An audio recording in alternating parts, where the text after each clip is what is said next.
bam. Hello and happy summer. It's finally getting hot here on Vancouver Island. We're tuning in today from the Cowichan Valley here in the Quetzal territory. This is Martin Comtois. I'm Dayana Robinson. We're doing the Sol y Luna inspirations. So it's a bi-weekly talk about the full and new moon. So right now we're at July 25th. We're going to be talking about the Leo full moon on Thursday, I believe at 11:38. Very Not good. too far before noon. Good for you. Yeah. That was a good introduction. Yeah, Leo season. Wow, huh? We were talking about Leo, Leo is often misunderstood as being very well, self-centered, self-indulgent, self-motivated also. But Leo is strongly intuitive and misunderstood. Leo wants to shine his light into the world. It's an intuition. It's a must. And so Leo is the only sign that is ruled by the sun being what we shine into the world. The mane of the lion is beautiful mane. Usually Leos have beautiful manes, and their aura is very golden, like that. The golden child. Alan Oken once said about Leo is that during the month of Leo, you shouldn't work. I like it. I like that too. Unfortunately, work is way too much of a focus in our society. We should be doing more introversion. And so, how is Leo month hit you? And how is this Leo new moon feel for you, Dayana? Excited. Leo, I guess the sun went into Leo a couple days ago and I felt this exciting exuberance. I also have a lot in the beginning of Leo, and so maybe that was aspecting that for sure. And yeah, definitely a call to want to create a lot more, want to be a cat and just lay in the sun. There's been a lot of duty and work the last month for me, and I've definitely wanted to just kind of play, which I think I relate with Leo a lot, is this essence of wanting to play. To play, yes, absolutely, yeah. Absolutely. The joy of being a Leo, huh? Do you have any planets in Leo? My moon and my Mars. Oh, moon and I have also moon. I have moon and Uranus in Leo. So that's a lot cool about our connection as well, huh? The moon in Leo. At what point in Leo is your moon? 2 degrees. Oh, well, my moon is at 3 degrees of Leo. No, 8 degrees of Leo. Okay. 8 degrees of Leo, and Uranus is at 12. Oh, so nice. that Saturn Uranus square has been triggering my moon Uranus conjunction. Where's your Mars? 12 degrees Leo. Oh, so we have a Mars Uranus conjunction. So we have a Mars Uranus conjunction in our charts in synastry. Synastry is when you put two charts together to see the combinations. This is how we check out how relationships, what is constellated, what is triggered in relationships, but also one of the main factors in this new moon is the Mars Uranus North Node axis exact conjunction that's brewing in the sky right now, and it's exact on August 1st. We have a video. The last uploaded video that we did is on the Mars Uranus conjunction, which is, we'll put the link at the end of this video for you to go check that one out. But that Mars Uranus conjunction with the North Node there, it's kind of preamble to the really powerful eclipse that we're going to have in the fall, where we'll have a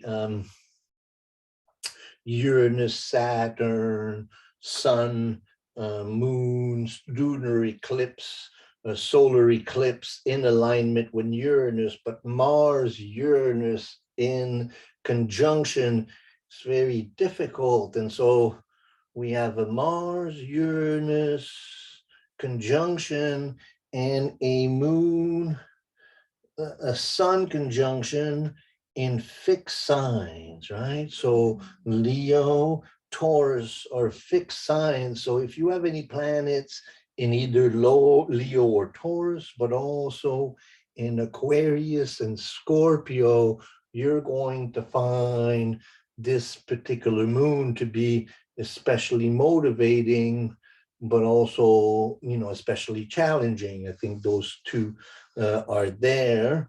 Now so we have a lot of archetypal. Go ahead. I was gonna say, I recommend watching the video. It's great, but maybe for people who aren't as familiar, that want to quickly break down what that conjunction is. It's not doesn't happen all the time, hey? Every 2 years, Mars Uranus will come into conjunction. What makes it especially important, and we'll see the chart in a little bit here, it's the Mars Uranus in a square with Saturn. And so the coming full moon, which is in 14 days from the 25th, so around the 11th or the 15th, I think it's the 13th. 13th, yes, August 13th, that full moon will be in an exact T square with Saturn and Uranus. And so this Saturn Uranus square, we've been talking a lot about it, and we're going to our 4th Saturn Uranus square. And throughout the Saturn Uranus square, Mars has played a very important role in it. When Mars was in conjunction with Aquarius, in Aquarius with Saturn, also in square, and that was the time of the convoy. And now we're seeing a lot of similar activities, but also when Mars was in Scorpio in opposition to Uranus in T square to Saturn. And then earlier we had, last year we had the Mars in opposition to Saturn in square, so that's been, so again, that's an ongoing cycle. And so that Mars, Uranus, so what does it, so you're asking, what does it feel like archetypally? Well, especially in contrast to what it feels like for the sun and the moon to be in conjunction in Leo. So this, the Leo sun, okay, what is the, what am I here to do? What, I think a lot of us question, one, there's a kind of a playfulness about the sun in Leo, but there's also a really intuitive connection, wanting in the time of rest, in the time of play, we renew our commitment to shining our light into the world. And a new moon, and this new moon, so sun and moon together, that's a very strong sun, but it's in opposition to Pluto, so there's a real sense of checking in with the great mother to know what am I here to do, to really focus on, so that, this is a playful time, but it's also a time of reassessing what it is that we're here to do. And then so with that Mars Uranus, again, those 4 planets being in fixed signs, really wanting to ground ourselves into a reality, what am I here to do? What is my plan? Mars is the function of going towards what it is that I'm here to do. Mars is my will and my need to individuate it and to fully fulfill the need of this need of expression of my full light, right? So the glyph of Mars is the sun, with an arrow, right? So then, like the masculine sign, so it's the sun, the arrow, it's the first planet that is beyond the orbit of the sun and the moon, right? So between the sun and the moon, you have Mercury and Venus, and then past the moon, you have Mars. And so Mars is that, so these four planets, sun, moon, Mercury, and Venus, are associated with the psychophysical nature of the individual, how I think, Mercury, how I feel, Venus, my sacred feminine, the moon, my sacred masculine, the sun, and then the Mars is the first planet that goes into the world to really conquer, to share, to really actively pursue what I'm here to do. And so then that Mars in conjunction with Uranus and the North Node, there's a real need to be aligned with what my destiny is, the North Node, and then Uranus, that's the collective genius and the collective need to evolve and revolutionize. I say about revolution is just evolution that's been revved up a little bit. And so then there's this revved up Mars, Uranus in Taurus. Go ahead. Oh, it's continuing on that. I think that at least what comes for me is when I see that in Taurus, and Taurus to me is a lot about values and what we value. And so seeing this like revved up evolution of what we value, and it's making a nice, we'll see it in the chart later, but a nice sextile to Venus, which is the ruler, because it is the house of Venus, as it's ruled by Taurus. You could see a huge action, and that space between the sun and the moon, we have all these thoughts and feelings and values, and then how do we take that forward? And there could be maybe some radical change in that, or a whole new showing up.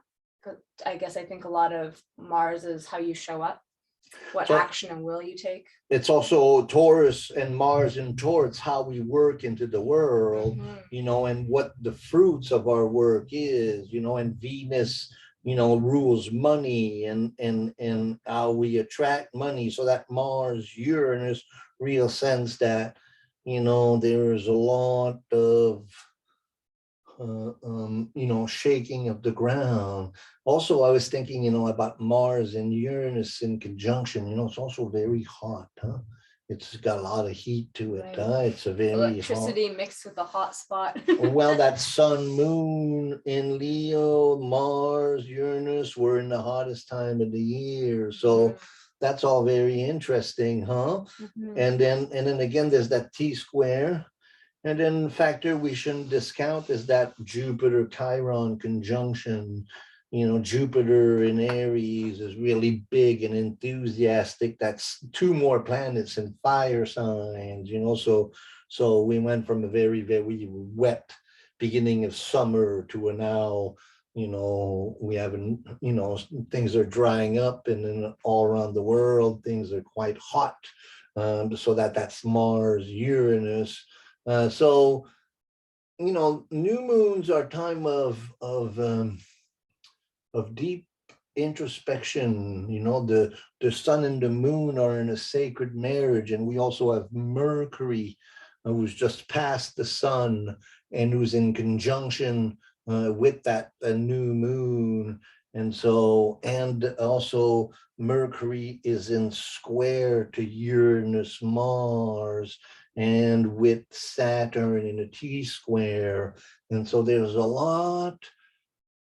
It's a very good time to be writing, to be talking, to be discussing. I think conversations are very lively, could easily turn into arguments. And so, being careful of what we say, but also putting intention in what we're saying and putting intention in what we're doing.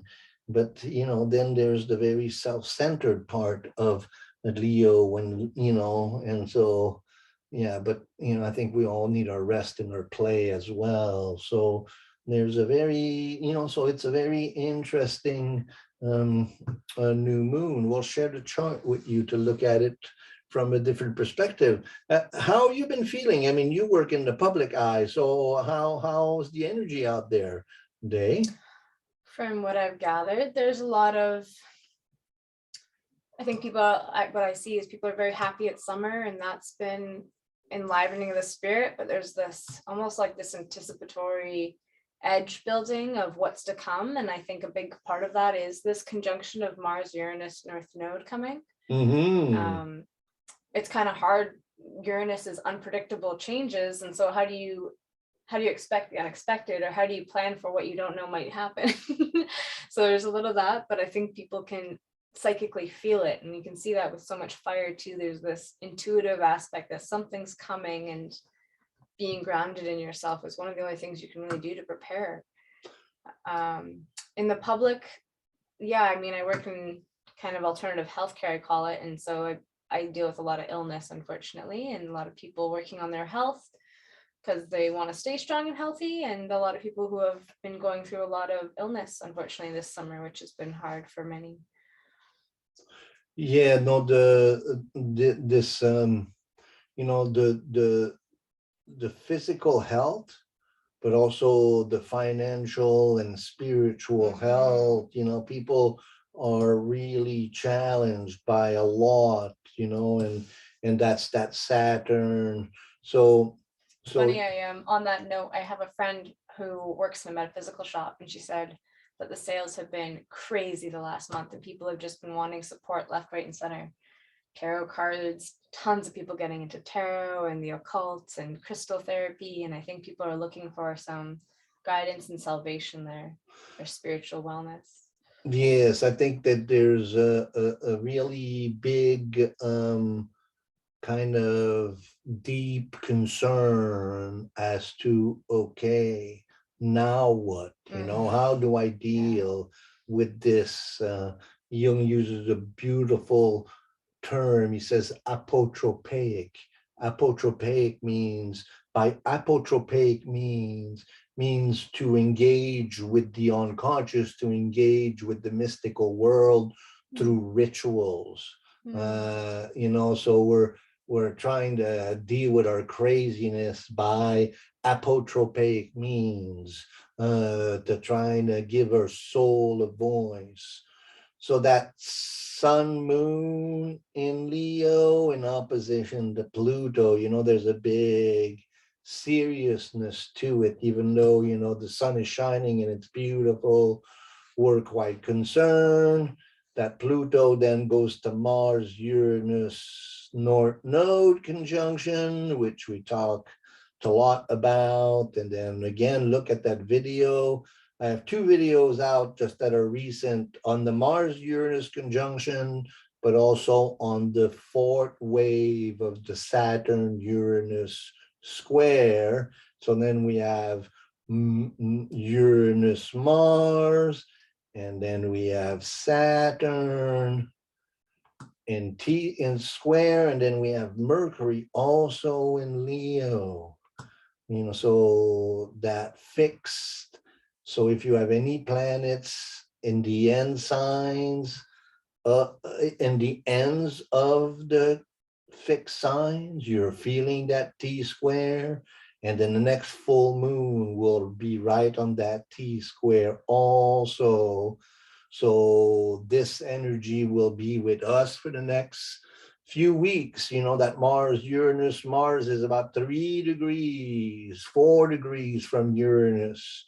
By August 1st, it is in exact conjunction, and then we'll feel it, a week after, and that's going to be our full moon. The other factors is that Jupiter Chiron conjunction, and really we're all on this incredible healing quest, and it's taking, it's really important. And then that Venus there makes angles square to Jupiter Chiron and to Mars Uranus, and that Venus is in the 10th house, so that's really becomes a very powerful Venus. The only planet that's not so engaged is Neptune all by itself over here. Sounds like So Neptune. kind of like in the fog, you know. Yeah. What? How does that feel to you? Yeah, I think that sums it up. I think that even though Venus is kind of on its own there in Cancer, there's a potential for ease throughout this shift because of its relationship to the conjunction, and it's in a happier place in Cancer. But I guess I also definitely notice I don't know, my spidey senses go up when I see that strong square between Mercury and the conjunction. So when I mean the conjunction, I mean that Mars Uranus and the Mercury square on this new moon. Maybe just watching our words and making sure that we're speaking our truth and maybe not acting on it when we're not sure if we should act on it. Well, I think action's going to be really becoming important. I think, I think it's clear that we can't just be onlookers on this great drama that is unfolding. I think more and more of us are feeling the need, and how we act, I think, is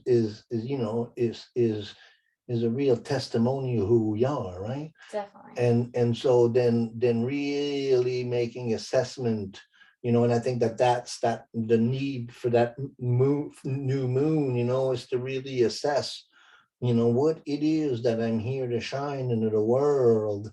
And Mars Uranus, let's do this, and then again Jupiter Chiron, that's a lot to do with, this call to healing work that we're all feeling. And it, shamanic work can take so many different manifestations.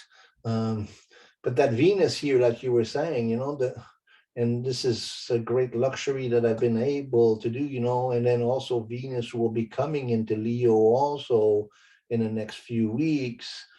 And will take its turn, in that T square of Saturn and Uranus as well. So, but that creativity, that need for, for expressing. So just like Mars is the sun with an arrow, Venus is the sun with the cross of matter. So the creative voice of Leo is expressed through Venus. And then when Venus comes into Leo, then we're gonna want some attention, and nothing wrong with that if we paid the price for expressing ourselves in beautiful creative ways. Then we can be seen for who we are. That's really the biggest urge in Leo, is to want to be seen for who we are. So how does that feel to you? Good. Any other comment you want to make on the chart? Not that's coming, no. Cool. Well, here we go. That was kind of fun. I was having a conversation with a friend. We went camping and the new friends came up, and we were talking about the astrology of our times and how, intuitively a lot of them have, a lot of people have been talking about looking at October as being a really key moment. And October will be the time where we come into the eclipse seasons, and the eclipse will be an angle with the Uranus Saturn square, forming a T square. Well, this next full moon here, and on the 13th of August, will also be triggering that Saturn.